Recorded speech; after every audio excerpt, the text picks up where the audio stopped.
నమస్తే, నేను మీ Chari, qualified personal finance professional. So మీ పిల్లల భవిష్యత్ గురించి ఎక్కడ ఇన్వెస్ట్ చేయాలనుకుంటున్నారు, మీ రిటైర్మెంట్ గురించి ఎక్కడ ఇన్వెస్ట్ చేయాలనుకుంటున్నారు, మీ ఫ్యూచర్ హోమ్ లోన్ క్లియర్ చేసుకోవాలి లేదా వేరే గోల్స్ గురించి ఇన్వెస్ట్ చేసి వెల్త్ ఎలా క్రియేట్ చేసుకోవాలనే ప్రశ్నలన్నిటికీ మీ ముందుకు ఒక వెబినార్ రూపంలో మేము రావాలనుకుంటున్నాము.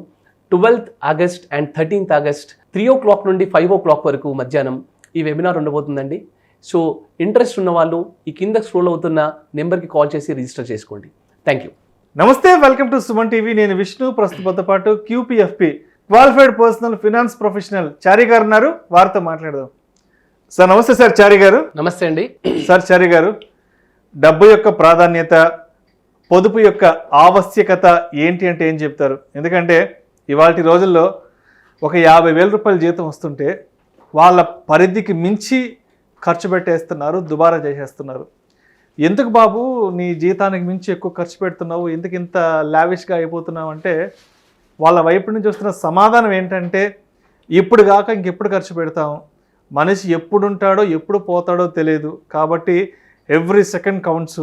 సో ఇప్పుడు సంపాదించుకుంటున్నాం, ఇప్పుడే ఖర్చు పెట్టాలి, దుబారా చేయాలి, అనుభవించాలి అంటూ ఇలాంటి రకరకాల ఏదో పెద్ద జీవితాన్ని చూసినటువంటి మనుషుల్లాగా ఈ కొటేషన్స్ చెప్తుంటారు కదా. మరి ఇలాంటి ఉచిత కొటేషన్స్ చెప్పే వాళ్ళకి మీరు ఏం చెప్తారు? యా, కరెక్ట్ అండి. ఇవంటే అంటే ప్రాక్టికల్గా ఇవన్నీ సినిమా డైలాగ్స్.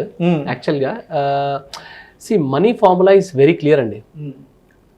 ఇప్పుడు నువ్వు నన్ను కాపాడితేనే రేపు నేను నిన్ను కాపాడుతా అంటది మనీ. It's very simple. మీకు రీసెంట్గా నేను ఇందులో అదేదో షార్ట్స్ ఇన్స్టాగ్రామ్స్లో వస్తాయి. ఒక 10 secondsలో ఈ యూత్ మీరు చెప్తున్న మీరు అంటున్న ఈ డైలాగ్స్ అన్నీ ఎస్పెషల్లీ 25 to 30, 20 అప్పుడే జాబ్ స్టార్ట్ చేసిన దగ్గర నుంచి మొదలుపెట్టి ఒక 10 years గ్యాప్లో ఉన్న వాళ్ళ దగ్గర నుంచి ఎక్కువ డైలాగ్స్ వస్తాయి. ఆ తర్వాత వాళ్ళందరికీ లైఫ్ అంటే ఏంటనేది సీరియస్నెస్ అది అర్థమవుతూ ఉంటుంది. కానీ ఆ లోపు ఉన్న వాళ్ళకి ఏంటంటే ఈ వీడియో చాలా యూత్ క్లాస్ అయితే కంపల్సరీ చూడాల్సిన వీడియో ఇది. ఇన్స్టాగ్రామ్లో చూసాను నేను వీడియో. ఒక లేడీ ఒక అబ్బాయితో కూర్చొని చెప్తా ఉంటుంది, నీ పేరెంట్స్ వద్దు, నా పేరెంట్స్ వద్దు, నీ డబ్బొద్దు, నా డబ్బొద్దు, మనం ఎక్కడికైనా వెళ్ళి బతికేద్దాం. ఆ వీడియో బాగా వైరల్ అయింది. నిజంగా నేను ఆ వీడియో చూశాను. అది చాలా ఇంపార్టెంట్. అంటే 10 secondsలో ఎక్కడికో తీసుకెళ్ళిపోయాడు. అంటే చాలా అర్థం ఉంది ఆ వీడియోలో. ఆ వీడియో అంటే తను ఆ లేడీ ఆ అబ్బాయితో అన్న తర్వాత అది కట్ చేస్తే, డబ్బొద్దు ఏమొద్దు, మనం ఎక్కడికి వెళ్ళినా హ్యాపీగా బతికేద్దాం కట్ చేయగానే నెక్స్ట్ సెకండ్లో ఏం చూపిస్తున్నాడంటే రోడ్డు పక్కన డప్పు వాయిస్తుంటా ఉంటాడు. ఆ అబ్బాయి డప్పు వాయిస్తూ ఉంటాడు, ఆ అమ్మాయి అడుక్కుంటా ఉంటుంది. ప్రాక్టికల్లీ అంటే అది చూడ్డానికి మనం నవ్వుకుంటాం కానీ ప్రాక్టికల్లీ దిస్ ఈస్ కరెక్ట్ అండి. ఎవరైతే మనీని రెస్పెక్ట్ చేయట్లేదో ఎస్పెషల్లీ యూత్ క్లాస్ వాళ్ళకి ఇది జరుగుతోంది. అందుకే అది అంత వైరల్ అయింది, ప్రాక్టికల్గా నడుస్తుంది కాబట్టి.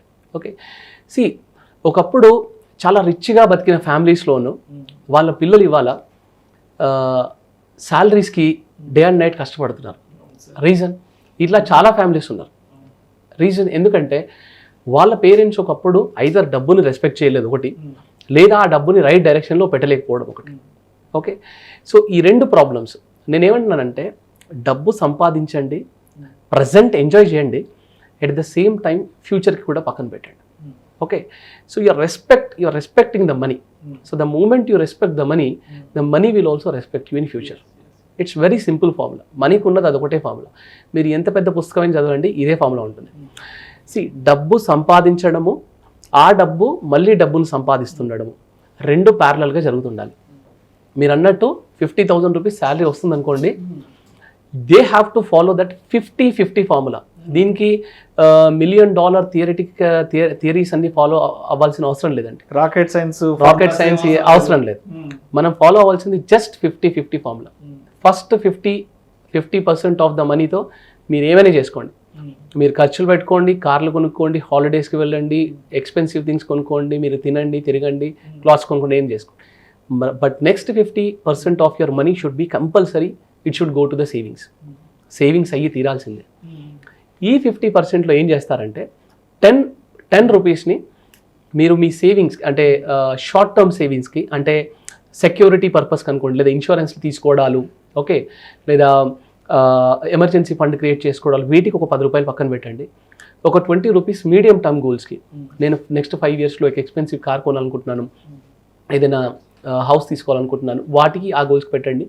ఇంకో 20 రూపీస్ తీసుకెళ్ళి లాంగ్ టర్మ్ గోల్స్కి, రేపొద్దున మీ పిల్లల భవిష్యత్తు గురించి లేదా మీ రిటైర్మెంట్ గురించి అన్నట్టు పెట్టుకోండి.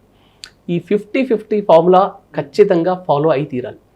ఈ మధ్య కొంతమంది పేరెంట్స్ అమెరికాకి వెళ్ళి తిరిగి వచ్చిన పేరెంట్స్ కొంతమంది మాతో ఏమన్నారంటే, అక్కడ వర్క్ చేస్తున్న వాళ్ళందరూ డైలీ లేబర్ లాగా ఉన్నారండి, మాకు అలా కనిపించారంటే. అదేంటి సార్ అలా అంటున్నారంటే, అక్కడ ఇవాళ డబ్బులు వస్తాయి, రేపు ఖర్చు పెట్టేస్తారు, రేపు లేదా ఎల్లుండి మ్యాక్సిమం 1 weekలో ఆ డబ్బు ఖర్చు పెట్టేస్తారు. ఇంకా కొంతమంది ఉంటారు ఆల్రెడీ క్రెడిట్ కార్డ్తో ఆ డబ్బుకు ఆల్రెడీ ఖర్చు పెట్టేసి ఉంటారు, శాలరీ రాగానే తీసి క్రెడిట్ కార్డ్ పే చేస్తూ ఉంటారు. ఓకే, లివరేజ్ ఎకానమీ అంటే ఓవర్ స్పెండింగ్. అందుకని కోవిడ్ సిచ్యువేషన్లో మీరు అబ్జర్వ్ చేస్తే ఒక 1 week లాక్డౌన్ పెట్టిన తర్వాత యుఎస్లో మా ప్రాణాలు పోయినా పర్లేదు, మమ్మల్ని వదిలేసేయండి, మేము వర్క్ చేసుకోవాలి, డబ్బు సంపాదించుకోవాలి, తినాలి, మా దగ్గర డబ్బు లేదు. సో ఇలాంటి సిచ్యువేషన్కి వెళ్ళిపోయారు వాళ్ళు. అవును. సో మనకు కూడా ఏమవుతుంది అంటే, ఇండియాలో కూడా స్లోగా మనము స్పెండింగ్ ఎకానమీలోకి వచ్చాం. ఏది మన ఒకప్పుడు ఏంటంటే, మీ ఫాదర్ అకౌంట్లో, మా ఫాదర్ అకౌంట్లో ఒక ఆయన పాకెట్లో 100 రూపీస్ ఉంటే వాళ్ళు 80 రూపీస్ సేవ్ చేసి 20 రూపీస్ స్పెండ్ చేసేవాళ్ళు వాళ్ళు. Okay, that was a saving economy. సరే, స్పెండింగ్ ఎకానమీలోకి వచ్చాం. 100 రూపీస్ ఉంటే మనం ఏం చేస్తున్నామంటే 80 రూపీస్ స్పెండ్ చేస్తున్నాము, 20 రూపీస్ సేవ్ చేస్తున్నాము. కానీ స్లోగా ఏమవుతుంది అంటే అది లివరేజ్ ఎకానమీలోకి వెళ్ళిపోతుంది. So that is not correct for the self, అంటే మన ఇండివిజువల్స్కి అది కరెక్ట్ కాదు. ఓకే, సో మనం ఏం చేయాలంటే ఈ 50-50 ఫార్ములా ఫాలో అవ్వాలి.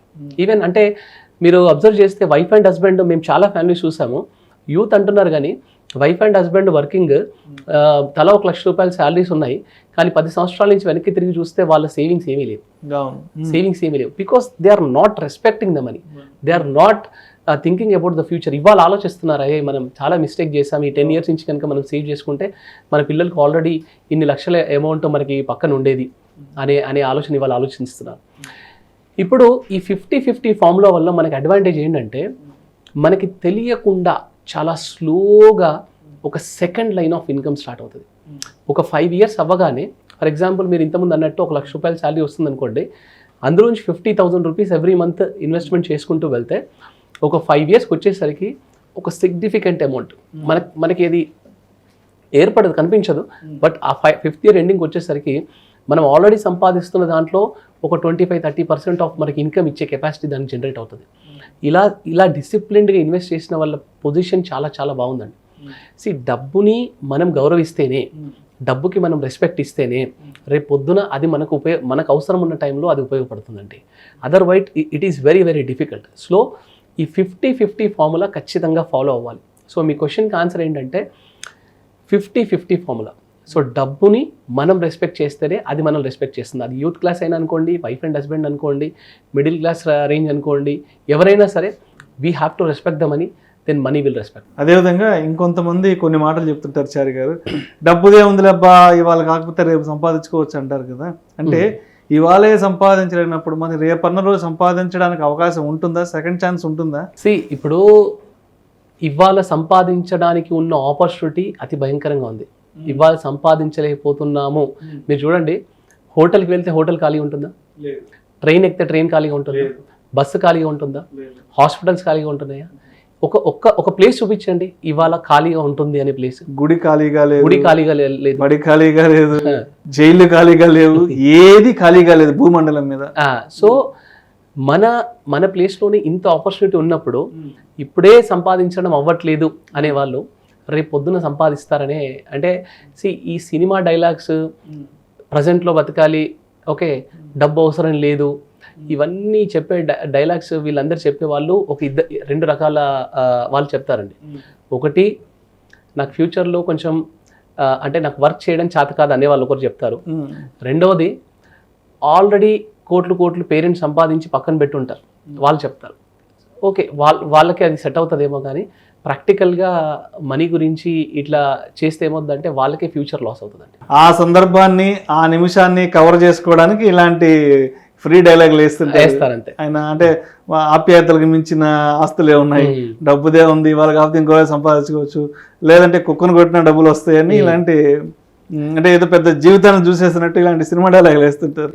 బట్ అవి ప్రాక్టికల్గా పనిచేయవండి. నేను చెప్పాను కదా 10 seconds వీడియోని కరెక్ట్గా యూత్ క్లాస్ ఫాలో అయ్యారనుకోండి, దాంట్లో మనకి నెక్స్ట్ 50 years ఆఫ్ లైఫ్ కనిపిస్తుంది, అందులో ప్రాక్టికల్గా జరుగుతుంది అది. So end of the day డబ్బుని మీరు రెస్పెక్ట్ చేస్తేనే ఆ డబ్బు మళ్ళీ మిమ్మల్ని రెస్పెక్ట్ చేస్తుంది. Thank you sir, thank you so much Chari గారు.